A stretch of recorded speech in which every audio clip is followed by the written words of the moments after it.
શ્રી સચ્ચિદાનંદ સંપ્રદાયના મહંત શ્રી પરમ પૂજ્ય ત્રિકમદાસજી મહારાજ શ્રી, ગૌ સેવા અને ગૌચર વિકાસ બોર્ડના અધ્યક્ષ શ્રી ડૉક્ટર વલ્લભભાઈ કથિરિયા સાહેબ શ્રી, સાધુ શ્રી ભગવાનદાસજી મહારાજ, ગૌ સેવા આયોગના ઉપાધ્યક્ષ શ્રી ચૈતન્ય શંભુ પ્રસાદ મહારાજ, શ્રી રામ ગૌ વિજ્ઞાન સંવર્ધન સેવા ટ્રસ્ટના અધ્યક્ષ શ્રી સુરેશભાઈ પાઠક સાહેબ, ગૌ સેવા આયોગના સદસ્ય શ્રી ગોપાલભાઈ સુતરિયા સાહેબ, રાજીવ દીક્ષિત સ્વદેશી ઉત્થાન ટ્રસ્ટના ટ્રસ્ટી શ્રી દીપકભાઈ પટેલ, મનોજભાઈ પનારા સાહેબ, બાબુભાઈ ભીમાભાઈ હુંબલ સાહેબ પ્રમુખ કચ્છ આહિર સમાજ, ત્રિકમભાઈ છાંગા પ્રમુખ શ્રી કચ્છ જિલ્લા પંચાયત, ગોવિંદભાઈ પાટીદાર રાષ્ટ્રીય સ્વયંસેવક સંઘના જિલ્લા સંચાલક, તેમને હું વિનંતી કરીશ કે તેઓ મંચ પર પોતાનું સ્થાન શોભાવે.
શ્રી સચ્ચિદાનંદ સંપ્રદાય અંજાર મંદિરના ગાદીપતિ અને મહંત શ્રી ત્રિકમદાસજી મહારાજશ્રીની પ્રેરણા, આશીર્વાદ, માર્ગદર્શન અને સાનિધ્યમાં દેશી ભારતીય ગાયનું મૂલ્ય સમાજમાં પ્રસ્થાપિત થાય તે હેતુથી ગૌ શંખનાથ શિબિરમાં ઉપસ્થિત આપ સર્વેનો હું શ્રી સચ્ચિદાનંદ સેવા સમિતિ વતી હાર્દિક સ્વાગત કરું છું.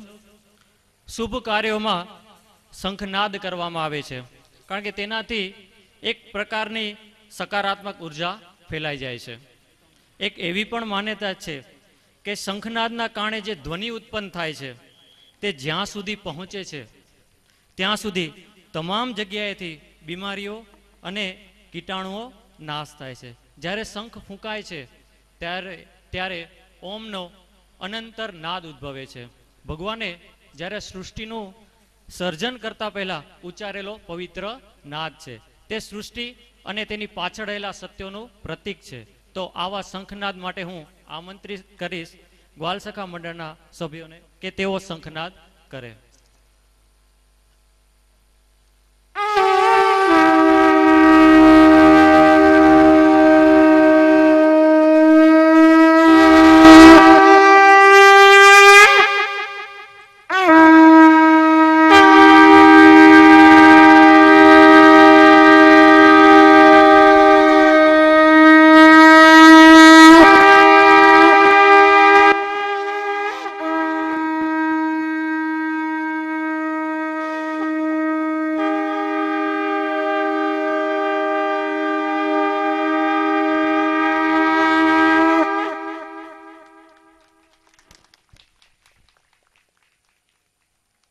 सूर्य से ढलना नहीं, सूर्य से उत्थान सीखो, दीप से जलना नहीं, दीप से मुस्कान सीखो, खुदे के लिए जीना कोई जीना नहीं होता दोस्तों, स्वयं को करके दहन दीप प्रगटाना सीखो.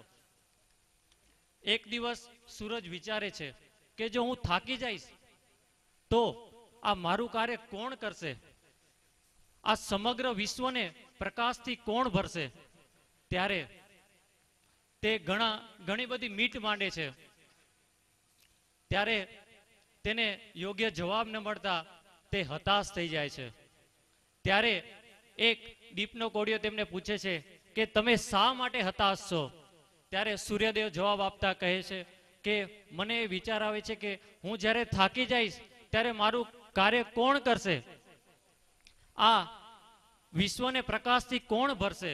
ત્યારે દીપનો કોળિયો તેમને આશ્વાસન આપતા કહે છે કે તમારા ભગીરથ કાર્ય કરીને હું આખા વિશ્વને તો હું પ્રકાશિત નહીં જ કરી શકું, પણ હું એટલું ચોક્કસ વિશ્વાસ આપું છું કે જ્યાં હું હોઈશ ત્યાં તો અંધકારને આવવા જ નહીં દઉં. તો આવા સૂર્યના પુત્ર દીપનું પ્રાગટ્ય કરવા માટે હું સચ્ચિદાનંદ મંદિરના રત્નાલના સાધુ શ્રી ભગવાનદાસ મહારાજને વિનંતી કરીશ તથા સાથે સાથે ઉપસ્થિત મહાનુભાવોને પણ વિનંતી કરીશ કે તેઓ દીપ પ્રાગટ્યમાં સહભાગી બને.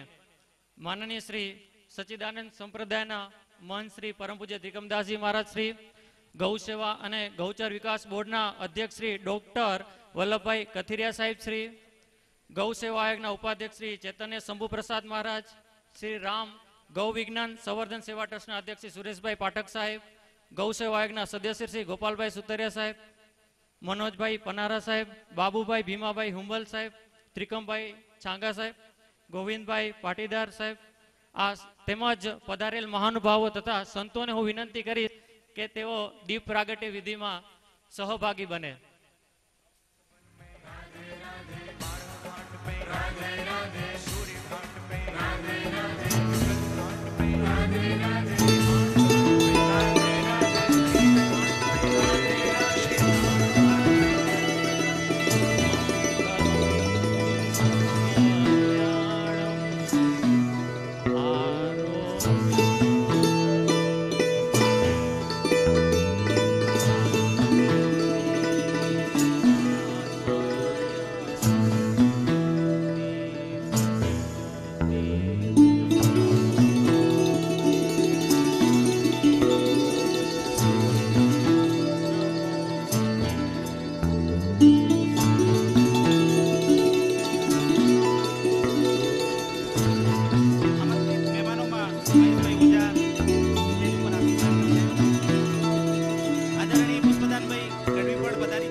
શંખનાથ શિબિર પરમ પૂજનીય આદરણીય મહંત શ્રી ત્રિકમજી મહારાજના સાનિધ્યમાં અંજાર મધ્યે યોજાઈ રહ્યો છે. તેમાં જે કંઈ મહેમાનો આવ્યા છે તેમનું હાર્દિક સ્વાગત કરું છું અને પરિચય વિધિને આગળ વધારતા આપણી વચ્ચે આ કાર્યક્રમને અધ્યક્ષ સ્થાને શોભાયમાન કરી રહ્યા છે એવા આપણા પરમ પૂજ્ય ગાદીપતિ અને મહંત શ્રી સચ્ચિદાનંદ મંદિરના મહંત શ્રી પરમ પૂજ્ય ત્રિકમદાસજી મહારાજનું સ્વાગત. આપણા જે કાર્યક્રમનો જે કહેવાય ને કે એક ઝરણું ક્યાંકથી વહેતું હોય તો આપણને એનું ઉદ્ગમ સ્થાન જોવાની ઈચ્છા હોય તો જેમણે આ કાર્યક્રમને સર્જ્યો છે એવા નંદાલભાઈ ત્રિકમભાઈ વરચંદને વિનંતી કરીશ કે ત્રિકમદાસજી મહારાજનું પાઘડી પુષ્પગુચ્છ આપી સ્વાગત કરશે ભાઈ શ્રી નંદલાલભાઈ. એક યુવા કાર્યકર ગૌભક્ત કે જેમણે આવી વિશેષ કામગીરીને પોતાના હાથે ઝડપી બધાને સાથે લઈ અને એક મહત્વનો કાર્યક્રમ કર્યો છે. મહંતશ્રીનું સ્વાગત કરી રહ્યા છે નંદલાલભાઈ આહિર.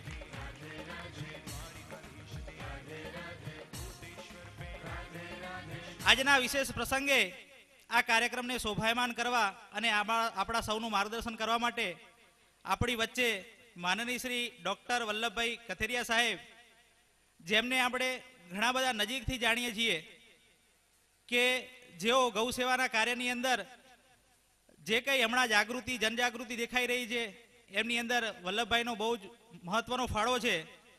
તેઓ હાલની અંદર ગઈ ટ્રમમાં પણ હતા અને નવી ટ્રમની અંદર પણ ગૌ સેવા અને ગૌચર વિકાસ બોર્ડના અધ્યક્ષ તરીકે તેમની જવાબદારી છે. પૂર્વ કેન્દ્રીય મંત્રી, ભારે ઉદ્યોગો, સ્વાસ્થ્ય, માનવ સંસાધન મંત્રી પણ વાજપેયીજી સરકારની અંદર રહી ચૂક્યા છે. તેઓ શ્રી સેન્ચુરિયન બ્લડ ડોનર કહેવાય છે. તેમણે અત્યાર સુધીમાં 121 વખત બ્લડ ડોનેશન કરેલું છે. તેઓ એક વિશ્વનું સૌથી મોટામાં મોટું રાષ્ટ્રીય સ્વયંસેવક સંઘ, જે રાષ્ટ્રીય સંગઠન છે, એ સંઘના સ્વયંસેવક બાળપણથી રહ્યા છે અને એમને વિવિધ નાની મોટી જવાબદારીઓ પાયાની સંભાળી અને રાજકોટ જેવા મહાનગરના સંઘચાલકજી જેવાની મહત્વની પદે પણ જેમને જવાબદારી નિભાવી છે.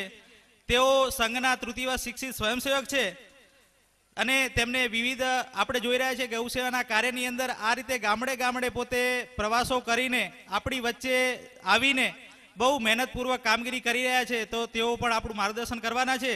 તો ખાસ હું મહારાજશ્રીને વિનંતી કરીશ કે મહારાજશ્રી તેમનું પાઘડી અને પુષ્પગુચ્છ આપી સ્વાગત કરશે. ભારત માતા કી, ભારત માતા કી, વંદે વંદે, ગૌ માતા કી, ગૌ માતા કી, રાધે રાધે, જય શ્રી સચ્ચિદાનંદ. સાથે સાથે આપણે સંત શ્રી શંભુ મહારાજના પુત્ર એવા ચૈતન્ય શંભુ પ્રસાદ મહારાજજી પણ આપણી વચ્ચે ઉપસ્થિત છે. તેઓ પણ આપણા સૌનું માર્ગદર્શન કરવાના છે. તેઓ હાલની અંદર ગૌ સેવા આયોગ અને ગૌચર વિકાસ બોર્ડના ઉપાધ્યક્ષશ્રી છે. તેઓ એક ગૌ સેવક, કથાકાર અને પોતે સામાજિક જીવનની અંદર ઓતપ્રોત છે. એટલે એમનું એક જીવતું જાગતું ગૌ ભક્તનું ઉદાહરણ એ આપણી વચ્ચે છે.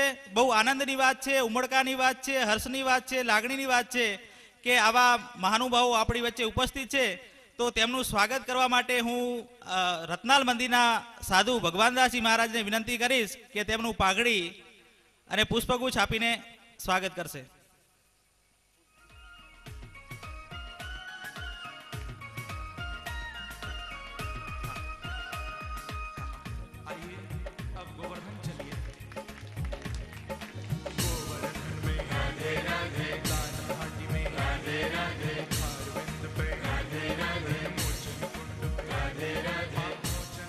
રત્નાલ મંદિર ના સાધુ ભગવાનદાસજી મહારાજ જે આપણી વચ્ચે ઉપસ્થિત છે તેઓનું સ્વાગત દિલીપભાઈ માતા કરશે. સાથે વ્રજલાલ જશે. વ્રજલાલભાઈ પુષ્પગુચ્છ આપી સાધુ શ્રી ભગવાનદાસજી મહારાજનું સન્માન કરશે.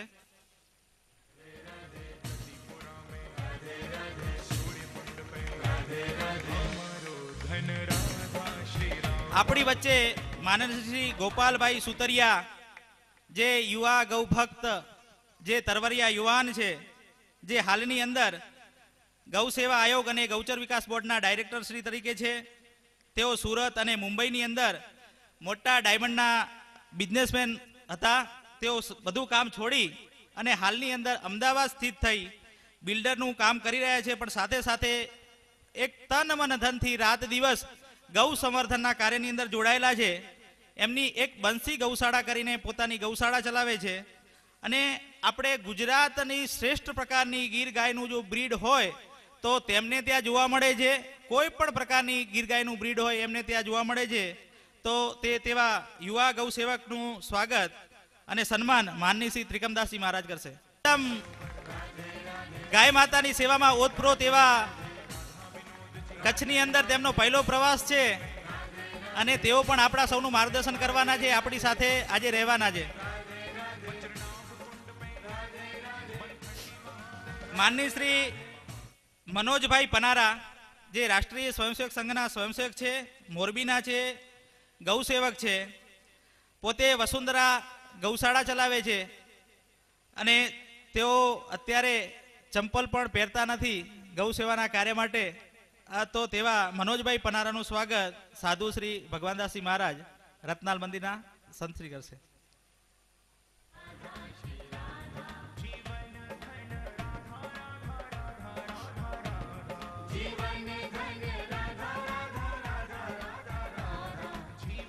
ભારત માતા કી, ગૌ માતા કી, ગૌ માતા કી, ગૌ માતા કી. આપણી વચ્ચે સુરેશભાઈ, માનની શ્રી સુરેશભાઈ પાઠક, જેઓ વડોદરા સ્થિત છે, તેઓ પણ સંઘના સ્વયંસેવક છે. તેઓ હાલની અંદર રાષ્ટ્રીય સ્વયંસેવક સંઘના એક પાક અખિલ ભારતીય સ્તરે પંચગવ્ય પ્રચાર પ્રસાર સંયોજક તરીકે પંચગવ્ય આધારિત જે કંઈ બનાવટો બને છે એની તાલીમ આપવા માટે દેશભરની અંદર પ્રવાસો કરી રહ્યા છે. એમની ઉંમર 70 વર્ષ છે, છતાં પણ 30-35 વર્ષના યુવાન હોય એ પ્રકારે દોડાદોડી કરી અને આપણી વચ્ચે આવ્યા છે. મહારાજ શ્રી જ્યારે જ્યારે આમંત્રણ આપે ત્યારે એ હાજ કે કોઈ પણ પ્રકારે એક પણ પ્રશ્ન પૂછ્યા વગર આપણી વચ્ચે ઉપસ્થિત છે. તેવા શ્રી સુરેશભાઈનું સ્વાગત આપણા મહંત શ્રી ત્રિકમદાસજી મહારાજ કરશે.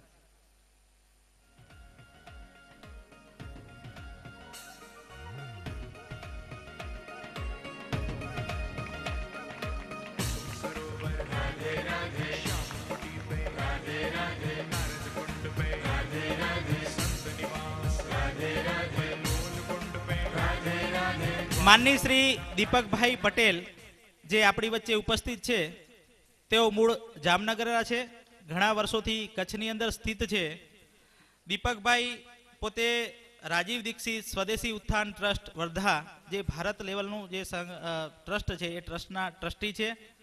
પ્રાગપર અહિંસાધામના પણ ટ્રસ્ટી છે. ઘણી બધી ગૌશાળાઓ નામ લેવા જાઉં તો લિસ્ટ લાંબુ થઈ જાય અને 2 કે પશુ હોસ્પિટલના પણ ટ્રસ્ટી છે. એવા દીપકભાઈ પટેલ તે પણ યુવા અને તરવરિયા યુવાન છે. એવા યુવાન શ્રી દીપકભાઈનું સ્વાગત સાધુ શ્રી ભગવાનદાસજી મહારાજ કરશે.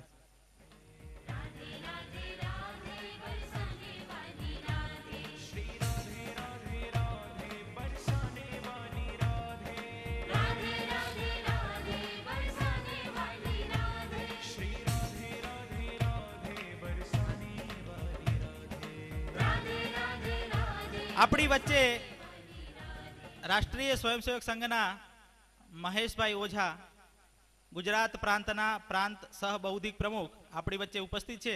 તેમનું સ્વાગત નંદલાલભાઈ વર્ચન કરશે. નંદલાલભાઈ ઝડપથી.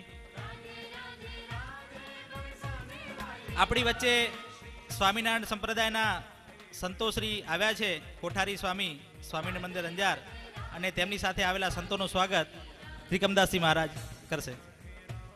દિલીપભાઈ ઝડપથી.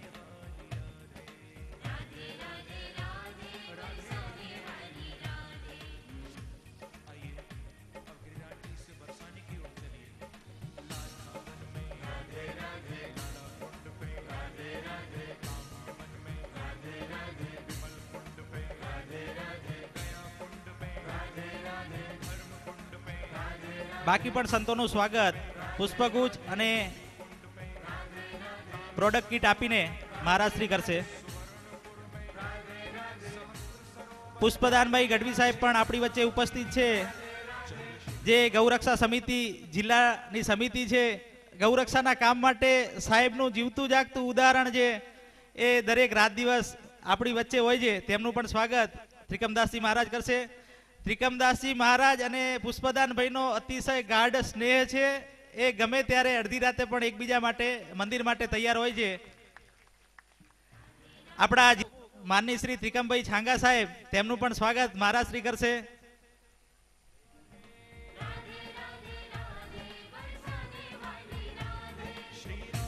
વંદે ગૌ માતરમ. જય ગૌ માતા, જય ગોપાલ. હા, આપણા કચ્છ આહિર સમાજના પ્રમુખ શ્રી બામુભાઈ ભીમાભાઈ હુંબલનું સ્વાગત મહારાજશ્રી કરશે. બાબુભાઈ.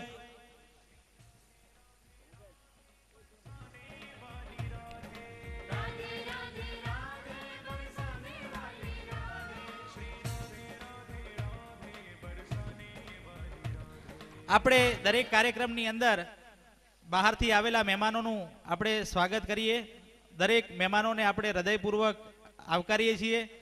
અન્ય પણ મહેમાનો, આમંત્રિત મહેમાનો નીચે જે સ્થાન ગ્રહણ કર્યું છે, જે મહેમાનોને વિશેષ આમંત્રણથી પધાર્યા છે, તે દરેક મહેમાનોનું હાર્દિક સ્વાગત છે. આગળનો દોર વિરલભાઈને આપીશ કે વિરલભાઈ આગળ કાર્યક્રમ ચલાવે. આભાર કમલેશભાઈ. આપના આગમનથી હૃદયની સ્પંદનો હરખી ગઈ. આપણા ગોવિંદભાઈ જિલ્લાના સંઘચાલકજી ભૂલાઈ જાય છે, માફ કરશો ગોવિંદભાઈ. તેમનું સ્વાગત પણ ત્રિકમદાસજી મહારાજ કરશે.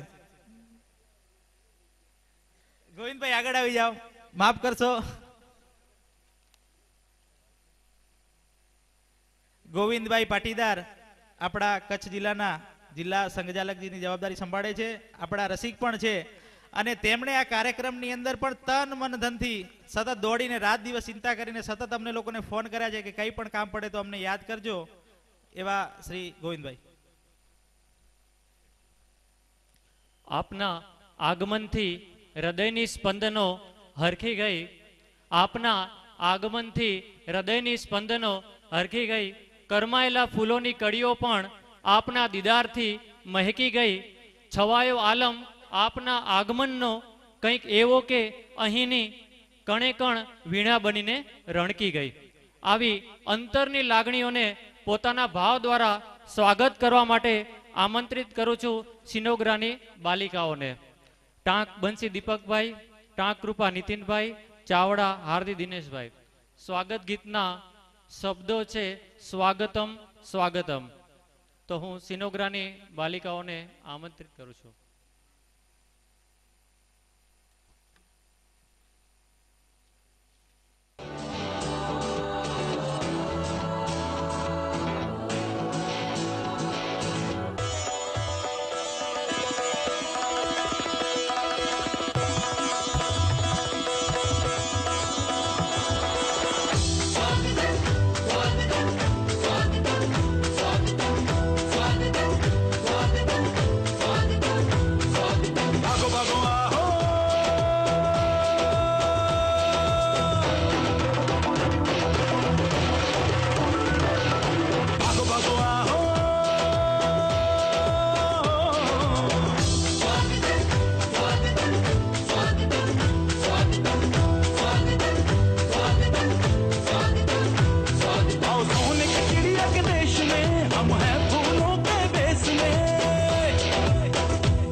ખૂબ ખૂબ આભાર.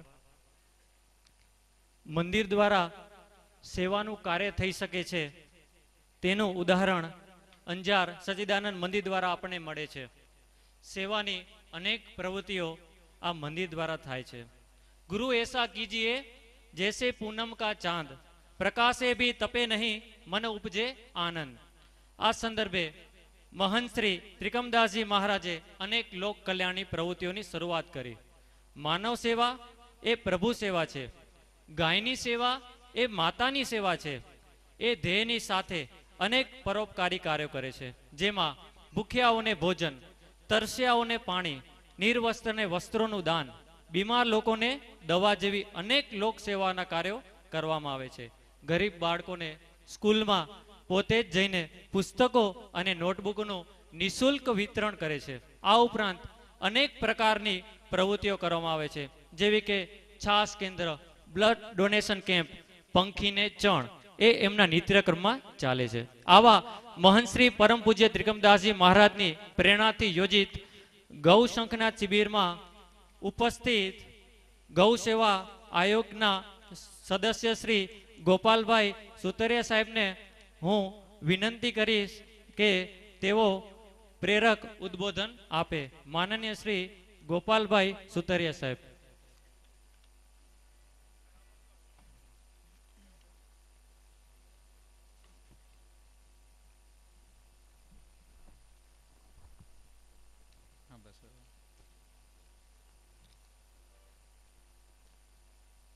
પૂજ્ય સંત શ્રી ત્રિકમદાસજી બાપુ, શ્રી ભગવાનદાસજી બાપુ, માનનીય વલ્લભ કાકા, શ્રી ચૈતન્ય શંભુ મહારાજ, ઉપસ્થિત મંચસ્થ મહાનુભાવો, વડીલો, ભાઈઓ બહેનો, બધાને મારા વંદે માતરમ, વંદે ગૌ માતરમ.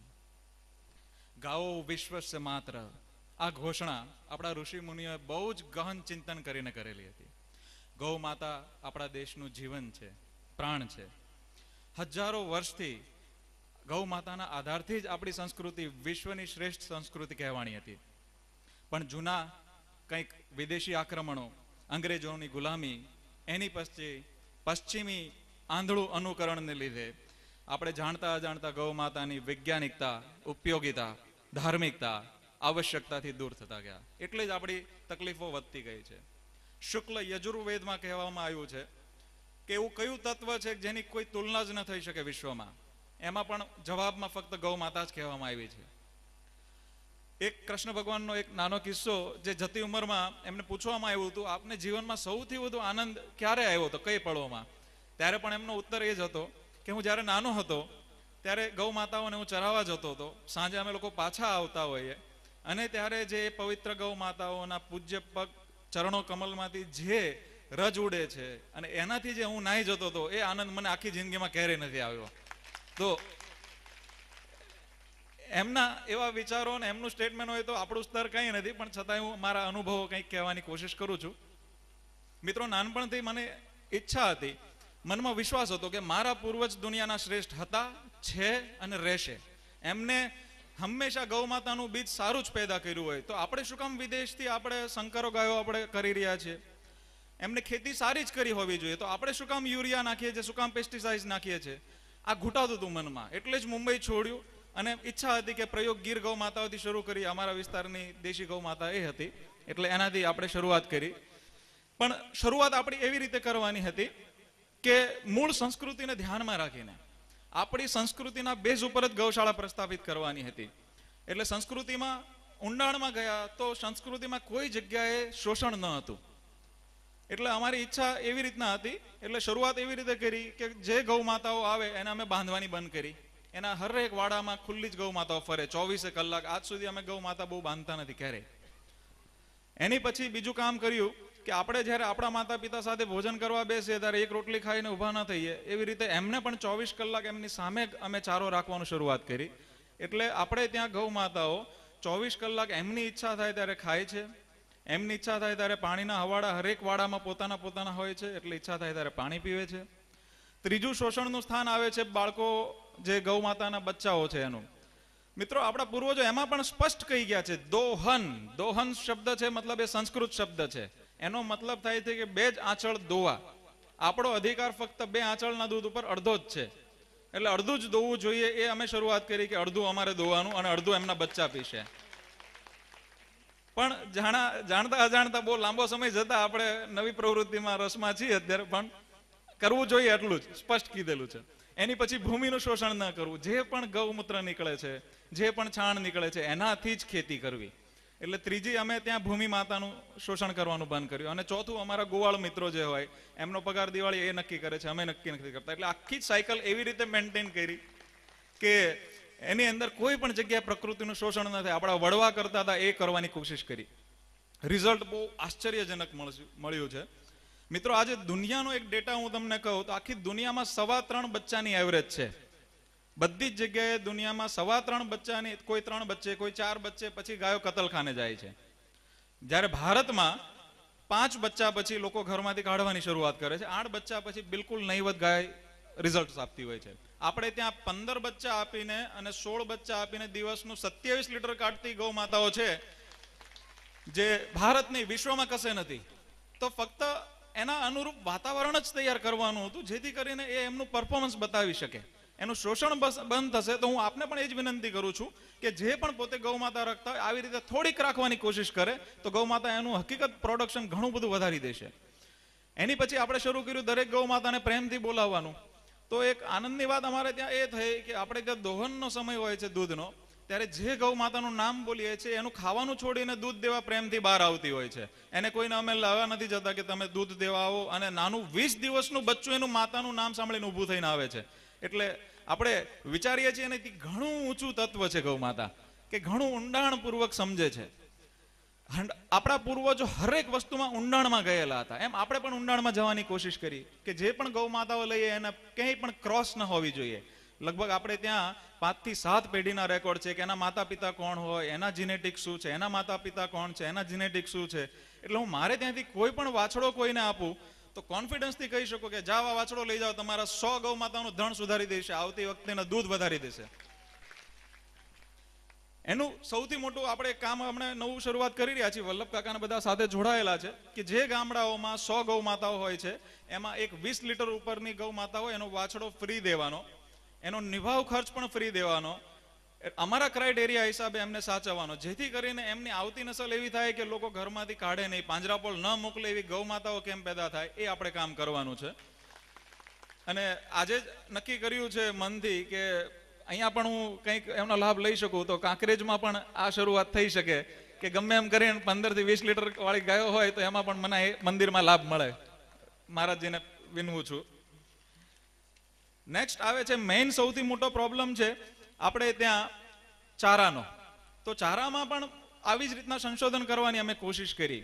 અત્યારનું વિજ્ઞાન મિત્રો એમ કહે છે કે તમે ખેડ કરો, પછી મકાઈના દાણા નાખો, ખેડ કરો, પછી રચકો નાખો, એવી રીતે વર્ષમાં 4 વખત ખર્ચ કરાવે છે વિજ્ઞાન. 4 વખત ડીઝલનો ખર્ચ કરવાનો, 4 વખત બીજનો ખર્ચ કરવાનો, 4 વખત યુરિયાનો ખર્ચ કરવાનો, પેસ્ટિસાઇડ્સનો ખર્ચ કરવાનો. તો અમે 4 વર્ષથી પ્રયોગો કરતા હતા કે આપણા પૂર્વજો જેમ ગૌચરોમાંથી શું શું ઘાસ નાખ્યા હશે. તો એ ઘાસમાં ઝીંજવાના લગભગ 10 વેરાયટી અમે લાવ્યા, પોચીઓ લાવ્યા, મણચું લાવ્યા, ધામણ લાવ્યા, એ બધા ઉપર પ્રયોગો કર્યા. અને એમાંથી ગૌ માતાએ શું સિલેક્ટ કર્યું એનો અમે ખેતી કરવાની કોશિશ કરી. તો એમાંથી 4 સિલેક્શન ગૌ માતાએ કર્યા. એ ઝીંજવાની અમે ખેતી કરી તો બહુ એટલે બહુ આશ્ચર્યજનક રિઝલ્ટ કહેવાય કે ગૌ માતાના આશીર્વાદ વરસ્યા કે 2 મહિના એ ઝીંજવાને સેટ થતા લાગ્યા. એની પછી દર 20 દિવસે 3 ફૂટની હાઈટનું ઉત્પાદન આવે છે. અને એક વખત ઝીંજવો નાખ્યા પછી 30 વર્ષ સુધી ક્યારેય જતો નથી. તો ક્યાં આપણા પૂર્વજોનું બિયારણ ને ક્યાં આજનું વિજ્ઞાન, કોઈ અનમેચ છે. 5% વિજ્ઞાનનો ઉપયોગ કરવો જરૂરી છે, બાકી આપણે જૂનું પકડો તો દુનિયામાં કશે જવાની જરૂર નથી. એટલે બધાને વિનંતી એ છે કે બધા પોતપોતાના ખેતરમાં થોડો ઝીંજવો નાખીને જોઈ જોવે. ગૌ માતા ઝીંજવો ખાઈને લગભગ 10 થી 15% દૂધ વધી ગયું. અને એના પછી લગભગ 30% અમે ખાણદાણ ઓછું કર્યું મહારાજજી. તો 30% ખાણ ઓછું કરવા છતાંય દૂધનો વધારો આટલો થવો એ કદાચ વિશ્વમાં પહેલી વખત બનશે. જ્યારે આજનું વિજ્ઞાન એમ કહે છે કે તમે રચકો નાખો, તમારે દ્વિદળ ખવડાવવું પડશે, તમારે આટલા કોન્સન્ટ્રેટ કરવા પડશે. હમણાં લાસ્ટ વીકમાં આપણે ત્યાં ભારતના ટોપના સાયન્ટિસ્ટો બધા આવ્યા હતા. એ લોકો જોઈને એ જ ચક્કર ખાઈ ગયા કે અમે આટલું બધું ભણાવીએ છીએ, દ્વિદળ ખવડાવવું, રચકો ખવડાવો, તમે એ કશું કરતા નથી. 90% તમે અમારું ગણિત તમે ખોટું પાડ્યું જે અત્યાર સુધી ભણાવેલું છે એ. એટલે ફક્ત અમે હકીકત આ કરી શક્યા છે એના માટે કે ડીપમાં ગયા તો રચકાની ડીપમાં ગયા તો 60 થી 70 વર્ષ પહેલા રચકો ખાલી ઘોડાને ને બળદને જ ખવડાવતા આપણા વડીલો. પછી ભેંસમાં આવ્યું ને પછી ગાયમાં આવ્યું. એની પ્રકૃતિ ગરમ છે એટલે એને જે ગર્ભ ઠહેરાવવાનો હોય એમાં પ્રોબ્લેમ આવે છે. એટલે આવી રીતે હરેક વસ્તુ ઊંડાણમાં જઈએ તો આપણા ખર્ચ પણ ઓછા થાય છે, એમની તબિયત પણ સારી રહે છે. એક ગાય એક વર્ષે એક બચ્ચું આપે એ સૌથી આઈડિયલ સાયકલ કહેવાય. અત્યારની સાયકલ આપણી 1.5 વર્ષથી 2 વર્ષ વચ્ચે એક છે. અને આપણે ત્યાં 1 વર્ષની પહેલા બીજું બચ્ચું આવી જાય છે એ આ જનરલ ખોરાકથી. એ પણ એક આપણી મોટી ઉપલબ્ધિ છે કે વિશ્વની એડવાન્સ જે કહેવાતી હોય એનાથી પણ આપણે એડવાન્સ છીએ કે 1 વર્ષની પહેલા બચ્ચું આવી જાય છે. અને 90% ગાયોને દૂધ અમારે બંધ કરવું પડે છે, ગૌ માતા બંધ નથી કરતી. એટલે એ પણ એક મોટી ઉપલબ્ધિ કહી શકાય. આવી જ રીતના ગળોની વાત છે, આવી જ રીતના આમળાની વાત છે. અમે શેઢાપાળાના ઉપયોગ કરવાનું ખૂબ બધાને કહેતા હોઈએ છીએ કે શેઢાપાળા તમને લીમડા નાખી દો, લીમડા ઉપર ગળો ચડાવી દો.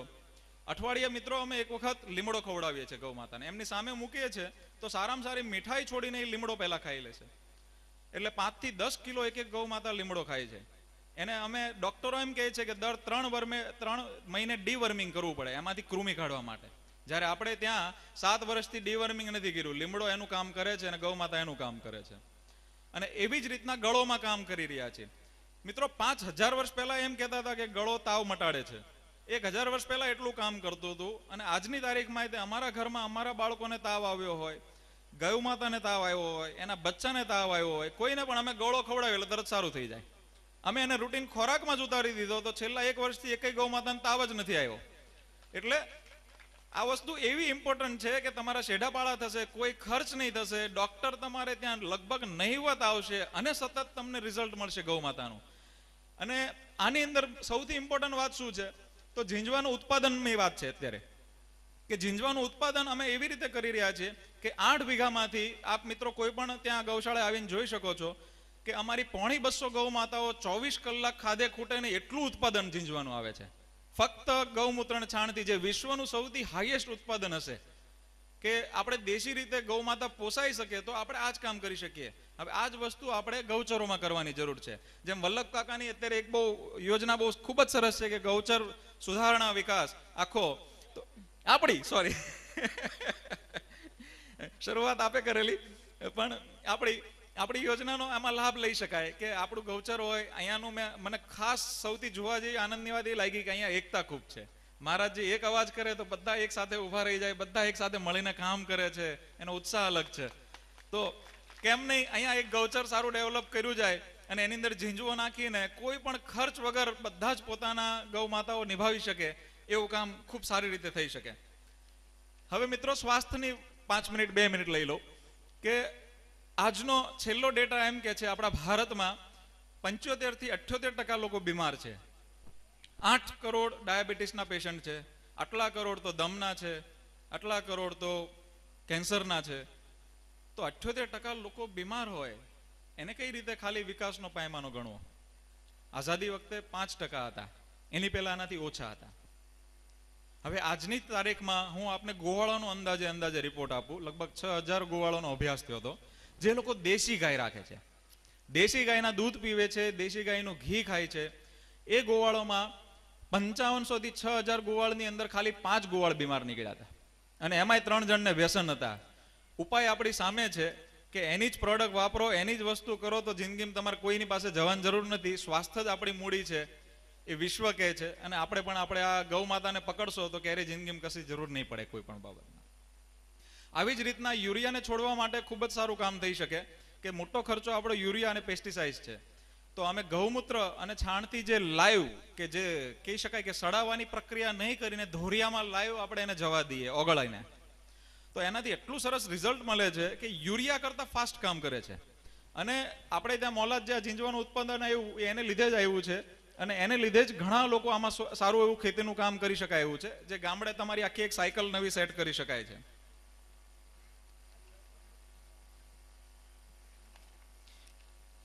અને હવે દૂધની વાત અંદાજે લઉં કે ઘીની અમારા પોતાના એક અનુભવ શોર્ટમાં કહું કે અમારા ઘરે 6 સભ્યો મોટા છે, 4 સભ્યો 4 છોકરાઓ છે. અમે લોકો 10 કિલો ઘી મહિને ખાઈએ છીએ અને 10 કિલો ઘી ખાઈને રોજનું 500 ગ્રામ અમે માખણ ખાઈએ છીએ.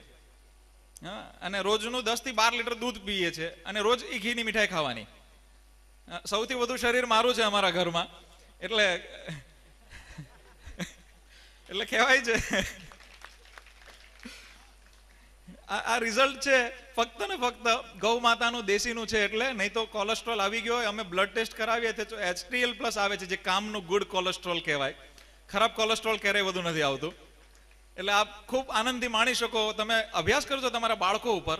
અમારા ઘરના 4 બાળકો છે, જે માખણ વધુ ખાય છે એની પોતાની તંદુરસ્તી અલગ છે, એની ઊંચાઈ લંબાઈ અલગ છે.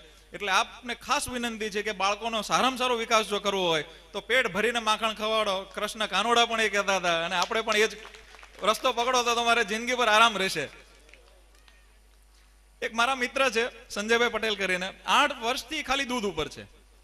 સવારે 1 લોટો પીવે છે, સાંજે 1 લોટો દૂધ પીવે છે, બીજું કશું જ લેતા નથી. ઘણા બધા ડોક્ટરોને એ થાય છે કે આમાં આ કમી હશે, આમાં આ મિનરલ્સની કમી હશે.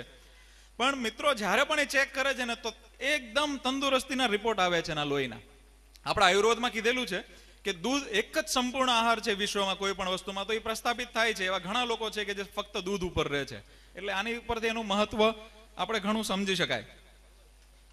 ગૌ માતાના દૂધમાં vitamin A, B, D, E, K, 17 પ્રકારના ખનિજ તત્વો, 22 પ્રકારના મિનરલ્સ, 21 પ્રકારના એસિડ્સ અને કેટલાય પ્રકારના એન્ઝાઇમ્સ હોય છે.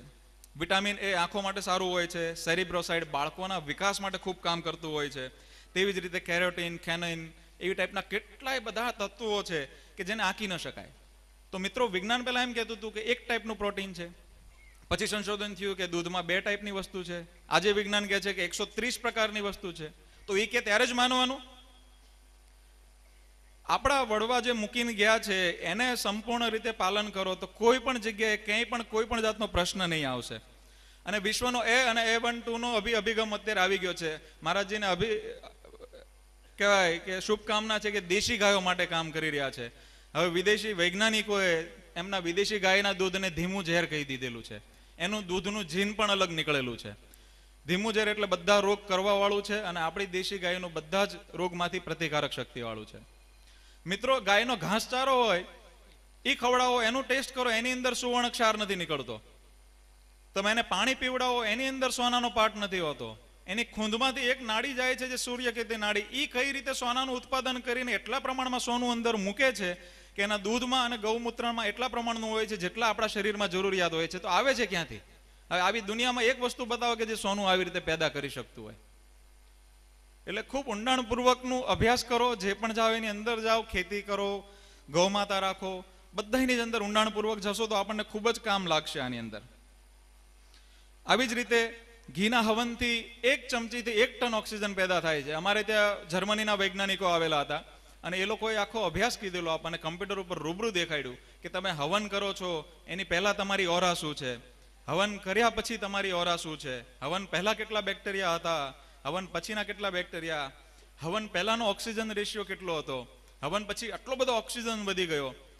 એટલે આપણા દેશની કોઈ પણ વસ્તુ નામે આપણી જૂની પ્રકૃતિઓ બધી છોડતા જઈએ છે. એનું સ્પષ્ટ કહેવું હતું કે તમે ભારતની તમારી પરંપરાઓ જાળવો તો તમને વિશ્વમાં કોઈ પાછળ નહીં રાખી શકે. અમે જર્મની તમારી પરંપરાઓને લઈને આગળ જશો, તમે જોતા રહેજો કે.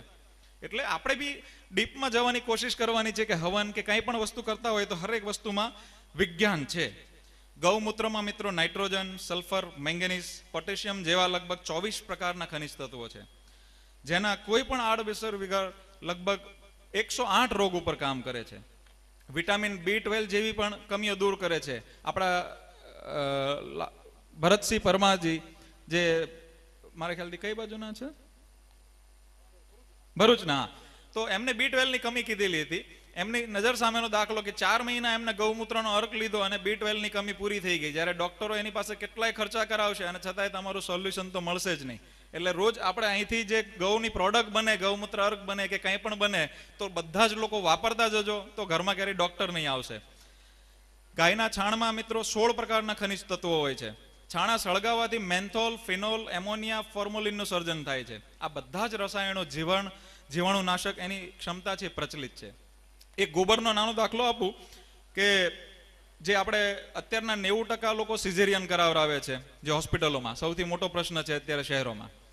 હવે આપણા ઘણા લોકોએ એમાં પ્રયોગ કરેલા છે કે જ્યારે તકલીફ હોય, ડૉક્ટર ગમે એવી તકલીફ કે 3 જગ્યાએ તકલીફ થઈ હોય કે ભાઈ આને ઓપરેશન કરવું જ પડશે, એ લોકોને ગોબરનો ફક્ત 3 ચમચી રસ પાઈ દઈએ પાણીને તો અડધી કલાકની અંદર નોર્મલ ડિલિવરી થઈ જાય છે. અને આવી 300 ડિલિવરી કરાવી ચૂકેલા છે લોકો. એટલે આવા બહુ સરસ વિજ્ઞાન છે કે જેની અંદર બહુ ખર્ચ વગર બહુ સરળ રીતે આપણે સારી રીતે કામ કરી શકાય એવું છે. આ બધું તો આજની ભાષામાં બધા સમજવા માંગતા હતા એટલે કીધું. બાકી ગૌ માતા આપણા આંગણે હોય એની જે ઓરા છે, એનો જે આનંદ છે, ગમે એવી ચિંતા હશે 5 મિનિટમાં તમે હાથ ફેરવશો બધું ઠીક થઈ જશે. એટલે અમે તો એ અનુભવ કરીએ છીએ, પણ આપ બી અનુભવ કરો. અને સૌને એક વિનંતી છે, ગમે ત્યારે આવતા જતા અમદાવાદ આપ ગૌશાળા જે હું કંઈ બોલ્યો છું એ બધું જ પ્રેક્ટિકલ આપ જોઈ શકો છો ત્યાં. અને 3:30 થી 5 દોવાનો સમય હોય છે, ત્યારે આપ જોશો તો મેં જે દૂધની પણ જે માત્રા કીધી છે એ પણ મંડળીઓ એ ટાઈમે જોવા આવતી હોય છે. તો આપ પધારજો. અને હે હા ઓકે, એડ્રેસ બંસી ગૌશાળા, સરદાર પટેલ રિંગ રોડ ઉપર છે. અને નંબર કોઈ નોટ કરવો હોય તો કરી દેજો. ગમે ત્યારે આવો ત્યારે રિંગ કરીને આવી શકો છો. 9879 00 22 22. છેલ્લે એક જ વસ્તુ કે બધા ગૌ માતાની પ્રોડક્ટ વાપરજો. ગાંધીજીનો એક શબ્દ હતો છેલ્લો કે ગાય બચશે તો મનુષ્ય બચશે, અને નહીં તો આપણો અને આપણી સંસ્કૃતિનો નાશ થશે. મિત્રો વંદે બોલીશ, માતરમ બોલજો 3 વખત. વંદે વંદે વંદે. જય ગૌ માતા, જય ગૌ વંદે માતરમ. ખૂબ ખૂબ આભાર ગોપાલભાઈ, યુવા કાર્યકર. એમને બહુ મીઠી મધુરી અને વૈદિક ગાય માતાના મૂલ્યની વાતો આપણી સમક્ષ રજૂ કરી છે. શ્રી સચ્ચિદાનંદ સેવા સમિતિ અંજારના કાર્યકર્તા મિત્રો નીચે બેઠેલા જે વિશેષ આમંત્રિત મહેમાનો છે તેનું સ્વાગત કરવા માટે સ્વાગત કરશે. ઝડપથી પુષ્પગુચ્છથી આમંત્રિત મહેમાનોનું સ્વાગત કરશે.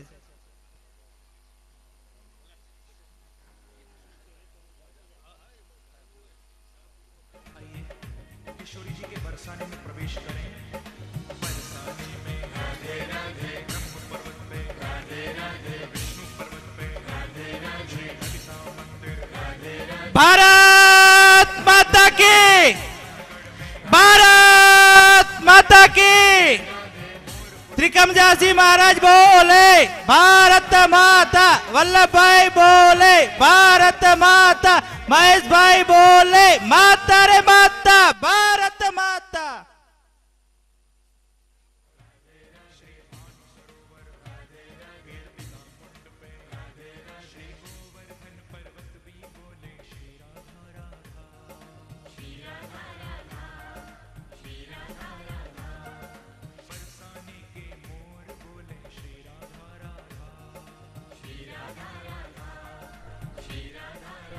ગોપાલભાઈ સુતરે સાહેબે આપણે ખૂબ જ સરસ મજાની ગૌશાળા, ગૌ માતા અને સ્વાસ્થ્ય વિશે પર અમૂલ્ય માર્ગદર્શન આપ્યું. ખૂબ ખૂબ આભાર. હવે ગાય એ પ્રાણી નહીં પણ પ્રાણ છે સંસ્કૃતિના. ગૌ પૂજા એ વિધિ નહીં પણ સન્માન છે સંસ્કૃતિનું. ગૌ શંખનાદ એ નાવીન્ય નહીં પણ વહન છે ભારતની ભવ્ય સંસ્કૃતિનું. તો હું મોરબીના મનોજભાઈ પનાર સાહેબને હું વિનંતી કરીશ કે તેઓ પ્રેરક ઉદ્બોધન કરે. માનનીય શ્રી મનોજભાઈ પનાર સાહેબ. બોલો ગૌ મૈયા કી. આટલી જય ગાય બચે ને ગોપાલભાઈ ની વાત કોઈ સાંભળી નથી એવું લાગે. જો આટલી જય ધીરી હોય ને તો આમાં હા દોણીમાં દૂધ ગયું નથી એવું લાગે છે. બોલો ગૌ મૈયા કી. મિત્રો ખૂબ બધા વક્તાને સાંભળવાના છે એટલે મારી વાત થોડી ટૂંકમાં રાખીશ. પણ આપણે બધા ગોપાલભાઈની વાત સાથે સહમત હોય તો એકવાર ઊંચો હાથ કરશું. બરાબર છે. હવે આમાં જેટલા લોકો ભેંસ રાખતા એટલો ઊંચો હાથ કરે, બહેનોમાં ખાસ. એટલે મને વાત કરવાની ખબર પડે. જો તમે બધા ગાય રાખતા હોય તો આ કાર્યક્રમ કરવાની જરૂર નથી. તો આપણે બધા ઝડપથી ગૌ માતાની જય બોલી અને જમણવાર પૂરો કરીને ચાલ્યા જાય. એટલે ઝડપથી ગાય ભેંસ રાખતા હોય ઊંચો હાથ કરે કમસે કમ ઝડપથી. બરાબર, શરમાવાની જરૂર નથી. વાંધો નહીં, વાંધો નહીં. હા, હવે જે ઘરે ગાય રાખે છે એવા લોકો ઊંચો હાથ કરે. બસ બસ બસ. હવે આપણે બધાએ ગોપાલભાઈ, બસ 2 મિનિટ. હવે આપણે બધાએ ગોપાલભાઈની વાત સાંભળી, બધાને ગમી. પરંતુ આટલી બધી સારી ગાય માતા કતલખાને શું કામ જાય છે? આ હિન્દુ દેશ, આ હિન્દુ સમાજ, કૃષ્ણ જેનો ભગવાન હોય, રામની જ્યાં પૂજા થતી હોય, કણકણમાં દેવત્વની વાત હોય, જીવમાં શિવની વાત હોય, ત્યાં આ 33 કરોડ દેવતાની માં કતલખાને શું કામ જાય છે? આપણે બધાએ ગોપાલભાઈને શાંતિપૂર્વક સાંભળ્યા અને આ બધી વાત તમે બધા જાણો છો, છતાં પણ આ દેશની ગૌ માતાની આવી પરિસ્થિતિ શું કામ છે? એના ઉપર હું વાત કરું તો મિત્રો, વેદમાં એક વાક્ય તો ગોપાલભાઈ કહી દીધું છે, પણ છતાં 2 વાક્ય એવા લખેલા છે એ હું તમને કહું છું. આમ તો ઘણું બધું ગાય માટે લખ્યું છે, એમાંના 2 વાક્ય કહું તો, ગાવો વિશ્વસ્ય માત્ર, ગાવો રક્ષતી રક્ષત. જો આ 2 વાત હિન્દુ સમાજ સમજી જાય, 2 વાત આ યાદવ કુળ સમજી જાય, 2 વાત આ કચ્છ જિલ્લો સમજી જાય, તો એક પણ ગાય કતલખાને જાય નહીં કચ્છમાંથી. એટલી હું તમને સાબિતી આપું છું. એમાં કીધું છે કે ગાય સમગ્ર વિશ્વની માતા છે, એટલે કે આ જીવ સૃષ્ટિમાં જેટલી માતા છે, પશુ પંખીની, પ્રાણીઓની, જેની કોઈ માતા છે એની કોઈ માં હોય તો એ ગાય છે. અને બીજું કીધું છે કે ગાવો રક્ષતી રક્ષત, એટલે કે ગાયની જે રક્ષા કરશે, ગાયને જે સાચવશે, ગાયને જે પાળશે, ગાયની જે સેવા કરશે, એની ગાય સેવા કરશે, એની ગાય રક્ષા કરશે. આ જે 2 વાત છે એ જો આપણે સમજી જાય તો ઘણું બધું પતી જાય છે. બીજું, વેદો, પુરાણો, રામાયણ, મહાભારત, ગીતા, આ ગ્રંથોની અંદર ગાયની વાતો ભરાઈને પડી છે. અને હું તો ત્યાં સુધી કહું કે કૃષ્ણને માનવમાંથી જો માધવ બનાવ્યા હોય તો એમની માત્ર 7 વર્ષની જે ઉઘાડા પગે ગાયોને ચારી છે ને, એ જ્ઞાનરૂપી કૃષ્ણ ભગવાને ગીતાનું સર્જન કર્યું છે અને આ યુદ્ધની અંદર એમનો વિજય થયો છે. તો શાસ્ત્રોની વાત સંતો કરવાના છે, મારે એ કરવી નથી. આટલી પવિત્ર, પૂજનીય, દેવત્વ વાળી ગાય આજે કૂડા, કચરા, પ્લાસ્ટિક જાજે જવાની જરૂર નથી. આશ્રમોની બારે, મંદિરોની બારે, આપણા ઘરની બારે, શહેરોમાં, ગલીઓમાં રખડતી ભટકતી પ્લાસ્ટિક ખાતી શું કામ દેખાય છે? મિત્રો 2 મિનિટ બધા શાંતિ રાખજો.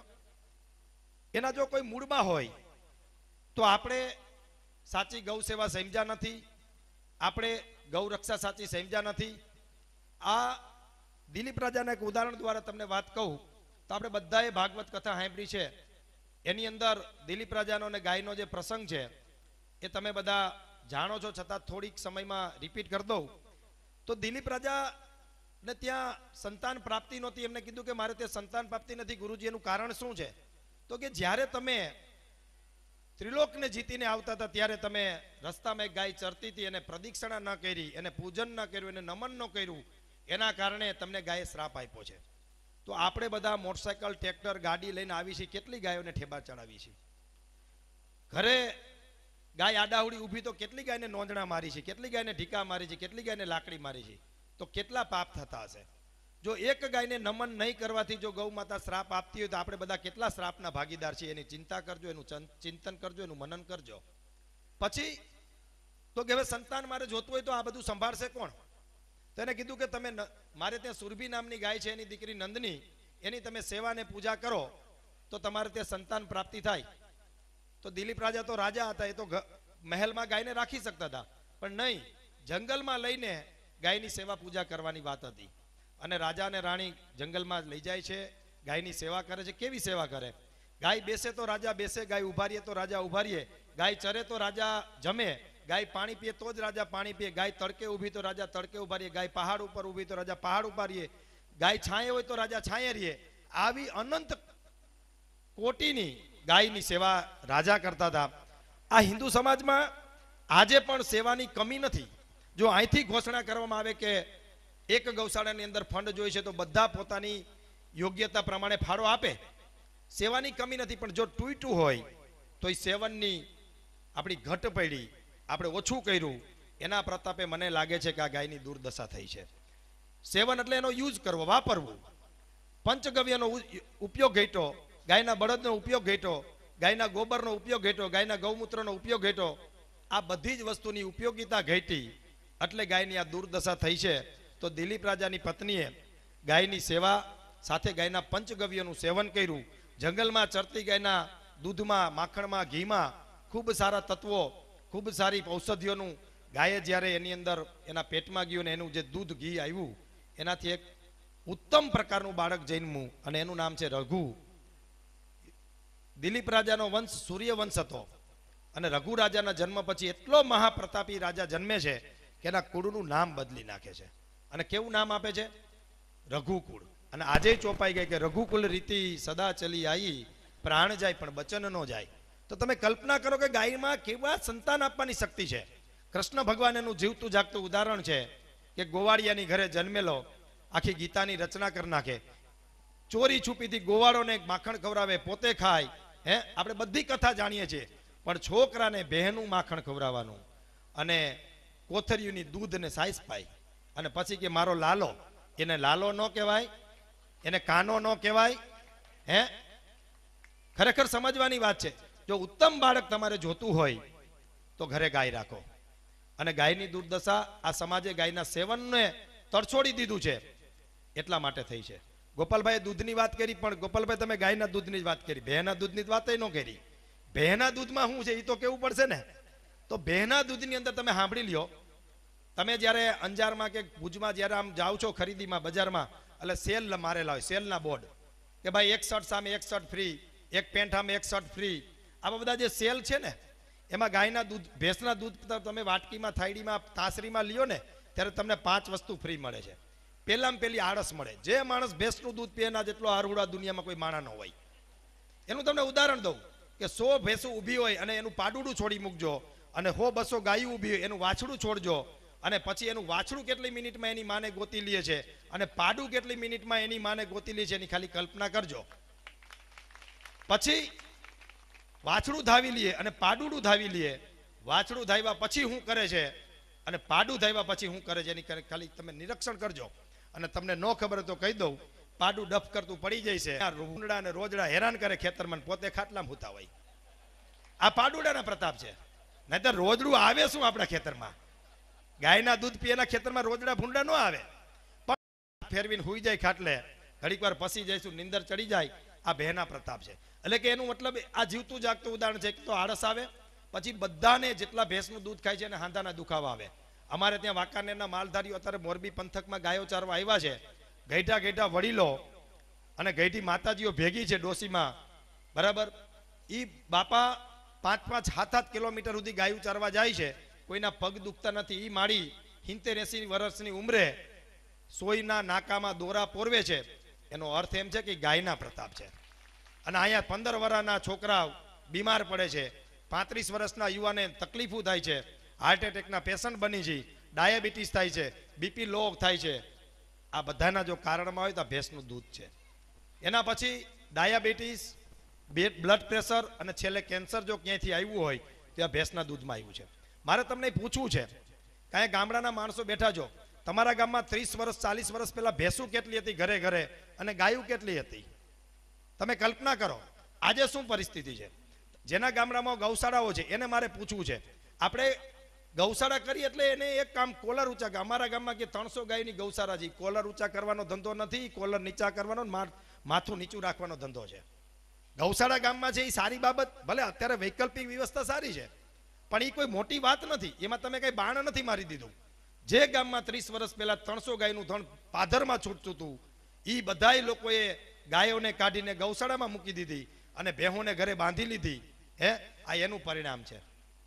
મારે કેવું છે કે સારું ગામ હોય ત્યાં 4-5-10 માળનું બિલ્ડિંગ બનાવી નાખી, સારા AC રૂમ બનાવી નાખી અને પછી આ બધાય ગઈઢા જેટલા ગામમાં હોય એને આપણે ત્યાં મૂકી આવીએ અને બધા જુવાનિયા ધંધો નોકરી કરે, કમાઈ 12 મહિને નાટક કરે, ફંડફાળા કરે અને એ વૃદ્ધાશ્રમમાં બધા ડોક્ટરો આવે, બીજું બધું તમે મીઠાઈઓ ખવડાવો, બધું કરો, પણ એને મા બાપની સેવા કેરી કહેવાય? આખા ગામના ગઈઢા માનો કે મૂકી દે એક ગામમાં વ્યવસ્થા ઊભી કરીને આવું સરસ મજાના આશ્રમમાં, અને પછી એ ગઈઢાની સેવા કેરી કહેવાય? પણ દીકરાની વહુ ભલે વઢકણી હોય, બાજકણી હોય, દીકરો ઓછું કમાતો હોય, ખાટલો તૂટલ ફૂટેલ હોય, નરિયામાંથી પાણી પડતું હોય, પણ દીકરાને રમાડવાની જે મા બાપને મજા છે ને એ આવા વૃદ્ધાશ્રમમાં હોતી નથી. એમ ગાય એ પાંજરાપોળ કે ગૌશાળાનું પ્રાણી નથી. જ્યાં સુધી ગાય ઘરે ઘરે નહીં બંધાય ત્યાં સુધી ગમે તેટલા ફંક્શન કરી, ગમે તેટલા ફાળા કરી, ગમે તેટલી ગૌશાળાઓ કરી, ગમે તેટલા હન હોવન યજ્ઞ તપ કથાઓ ગમે તેટલી મહેનત કરીએ એનું કોઈ રિઝલ્ટ આવવા નથી જ્યાં સુધી ગાય ઘરે નહીં બંધાય. અમારો એક સંકલ્પ છે કે ઘરે ઘરે ગાય, ખેતરે ખેતરે બળદ. આ જ્યાં સુધી આપણે ચરિતાર્થ નહીં કરીએ ત્યાં સુધી આપણે સફળ થવાના નથી. કચ્છમાં જૈન બધા બહુ શક્તિશાળી છે, પૈસા ખૂબ છે, પાંજરાપોળો ખૂબ છે, પણ મિત્રો તમને મારે કેવું છે કે આજથી 50 વર્ષ પહેલા પાંજરાપોળમાં ઢોરું મૂકવા જવું, બળદ મૂકવા જવું એ શરમની વાત હતી. ઘરેથી 4-5 વેતરની ગાયને છોડી મૂકવી એ સમાજમાં નિંદાને પાત્ર હતી, ટીકાને પાત્ર માણસો થતા કે મૂર્ખો છે. ગામમાં જવલે કોઈ મૂકે ને અત્યારે તો કે સ્કોર્પિયો લઈને ફરતા હોય, 100-200 વીઘાના માલિક હોય અને એ બળદિયાને એના મજૂરને ક્યાં મૂક્યા હવે ગઈઢો થયો. આ ગાને કે બાપુ રાખશો, બાપુ ત્રિકમજી બાપુ દેવાને ફોન કરે, અમારે સેવક હોય પાછા અને ફોન કરે કે આ એક ગાય તમને દાનમાં દેવી છે, 4 આચર બંધ હોય એવી. શું કે આ ખરેખર આ વાસ્તવિકતા છે. 4 આચર બંધ હોય ને બાપુને કે તમને દાનમાં દેવી છે. ભલા માણા પેલા જ વેતરે બાપુને ખબર પડી જાય કે આ તે બાપુને ફરવી દીધી છે. પણ કહેવાનો મતલબ દાન પણ સારું કરવું જોઈએ. જ્યારે તમે આ બળદને આ ગાયને ઘરેથી કાઢો છો ને ત્યારે તમારા આવા ટેણિયા દીકરાના દીકરાને જોતા હોય છે, તમને ખબર નથી હોતી. એનું એક નાનું અમથું આમ જીવન છે ને એ દેખાતું હોય છે કે હે બા આ આપણા બાપા બળદને કાઢી કેમ મૂકે છે, હે બા આ ગાયને બાપુએ કાઢી કેમ મૂકી. ત્યારે એની માં એમ કહે છે કે આ ગાય નકામી થઈ ગઈ હતી, આ બળદ નકામો થઈ ગયો હતો એટલે એને પાંજરાપોળમાં મૂકવા જાય છે. એટલે છોકરો કહે છે કે તો પછી તમે બધા નકામા થઈ જઈશો તે મારે તમને ક્યાં મૂકવા જવાના. આ ગાયું રખડે છે એના પરિણામો આ છે. જો આપણે પાંજરાપોળમાં ન જવું હોય તો એક પણ માણસ અહીં બેઠેલો ક્યારેય ગાય નીણ ન હોય તો એને પાણી પાઈજો. પાણી અમારા દુષ્કાળની અંદર સૌરાષ્ટ્રમાં અમારા બાપા કહેતા હતા કે આપણે પાણી પાઈને બળદને મારી નાખતા. નીણ નથી, પરિસ્થિતિ બધી ભયંકર છે. 50 વર્ષ પહેલા, 40 વર્ષ, 50 વર્ષ, 60 વર્ષ પહેલા ત્યારે પાણી હોય તો પાણી પાય, 2 ટાઈમ 3 ટાઈમ જેટલું જીવવું એટલું જીવે ને પછી એનો દેહ છોડી દેતા. બળદો એ ગાયો એનું જીવન પૂરું કરતી હતી પણ એને પાંજરાપોળમાં અને રેઢી નહોતા મૂકતા. આવી ઘણી બધી વાતો છે, ઘણી બધી વાતો કરીએ તો ખૂટે નહીં. પણ મારે તમને બધાને વિનંતી છે કે જેમ દિલીપ રાજાને ત્યાં રઘુ રાજા જન્મે તો આપણે ત્યાં કેમ સંતાન ઉત્તમ પ્રાપ્તિ ન થાય. એની અંદર આપણે બધાએ ઘરે ગાય રાખવી પડશે. છેલ્લે આ બધા આગેવાનો બેઠા છે એટલે તમને ખબર હોય તો હમણાં બધા ગૌ સેવકો છે, મારે ખાસ કહેવું છે કે અમે બધાએ હમણાં સાહેબની સાથે મળીને 12,000 ઉપર બળદ આદિવાસી વિસ્તારમાં દીધા. એમાંથી કચ્છમાંથી ખૂબ જાજા બળદો વાછડાઓ તમે અમને આપ્યા અને આદિવાસીઓને આપ્યા છે.